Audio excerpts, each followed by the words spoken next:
Howdy y'all, Fuzzy Biker here, and welcome to Throwback Thursday. Look what we have today. Y'all recognize this one? This is a real beauty. This one was back in the back over yonder, and I look at that paint. I found this, and I had heard of Bultaco before. I knew about those. That's a Spanish company, but I'd never heard of this Metralla. It looks like Metralla Mk2. This is a 1967 model. I think that was the first year for the Metralla Mk2. It's a 250cc single-cylinder two-stroke. Looks like an Ammal carburetor. I think it had a 5-speed transmission, if I remember right. Check that out. Isn't that neat? Look at that linkage on the shifter. Check that out. I hope that shows. This comes out of the motor. This comes out of here, and there's a little pivot point right there. This bike is full of neat little quirks like that.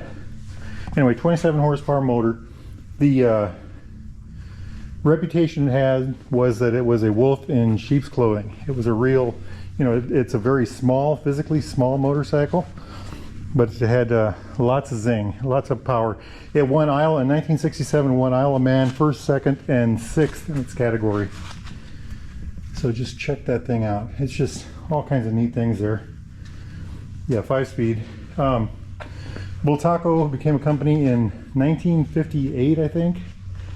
It had a parent company before that. The parent company decided to stop racing, and the Bultaco race guy decided to go out on his own. This model was, first year, like I said, was 1967 for the 250. They had a 200 model, and I guess that was a real zinger, and it was racing against 250s.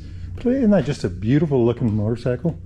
I mean, look at the lines. That thing is just gorgeous. It's a hand-built motorcycle. Each one of these were hand-built. I couldn't find numbers on how many were made or what the price was new. Couldn't find numbers on what they weighed. I should have brought a tape measure. We could have taped the wheelbase, huh?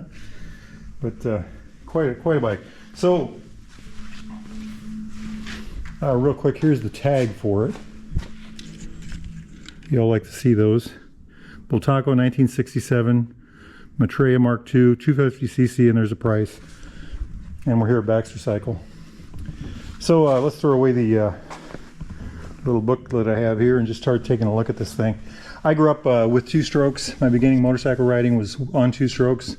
They were actually smaller than this. So this to me is a really, this brings back a lot of memory. I grew up with the smell of two-stroke smoke and the feel of two-stroke oil in my hands, and it was just so this really brings a lot. I was looking at videos online. I only could find 3 videos on this, and there was one where the guy was running it up, and he would twist the fuel here, and it would take a second for the puff of gas to come out, and the ring-a-ding-ding, the ring-a-ding-ding, the ring-a-ding-ding of these two-strokes, and it brought back a lot of memories. It was had a little pause, because the motors are tuned for high-end, so the low-end would, you give it a twist, and then about a half a second later, the motor would catch up.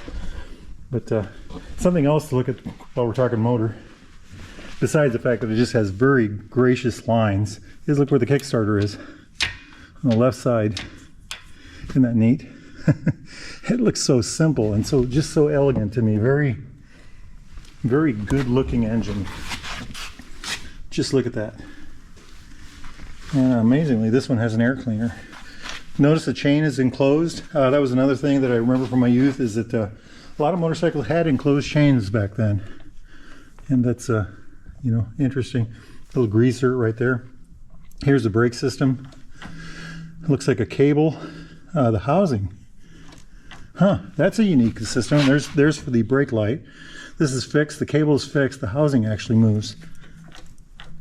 Very interesting. Check that out. Excuse me. I wish I had help here. I could check how that works. Interesting indeed. You all watch. I'll hit the brake. Oh, it's just like normal. Very different. It's one of the things about motorcycles, these old bikes, I just love, and for some reason that's always attracted me. But anyway, oil tank. I suppose for two-stroke oil, maybe. I don't know. I don't know if this is a premixer, if this is a wet dry sump. I'm not sure what this is. Little keyed compartment here. I don't want to, well, one, I don't know where the key is, but I don't want to take it apart. But isn't that just gorgeous? This is another thing we were talking about. Some of these had fiberglass tanks, and some of these had aluminum. I don't know which one this is.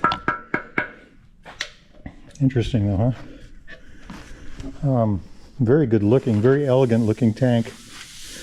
I love the paint. I love this. Nice looking seat. Bultaco on the back it says there. Just a good looking machine. Check out those foot pegs. I mean, it looks like everything's there.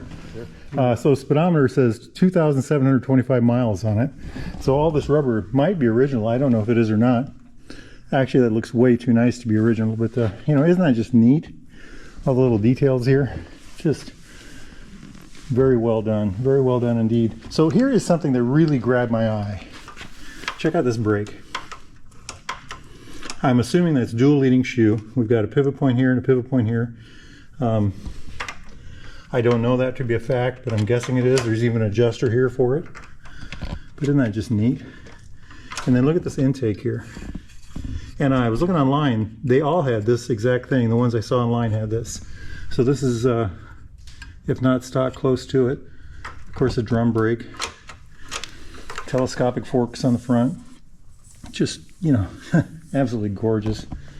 Absolutely gorgeous. Look at these little tiny, you know, delicate looking almost by our standards, triple trees. Dampener right there. Looks like, so throttle, brake, there's a brake adjuster. Coming over here to this side, of course, the clutch is over here. Look how dainty that looks. Dainty, how's that for a word? Clutch on this side. Probably a horn. I don't know what the switches are. Maybe blinkers? Could be. No, there's no blinkers on the bike. I don't know what this is. Y'all post below and let me know, would y'all? See if there's any markings on there. I don't see anything. Very interesting. Look, you open this up to loosen this up. That pops open. How's that for old school?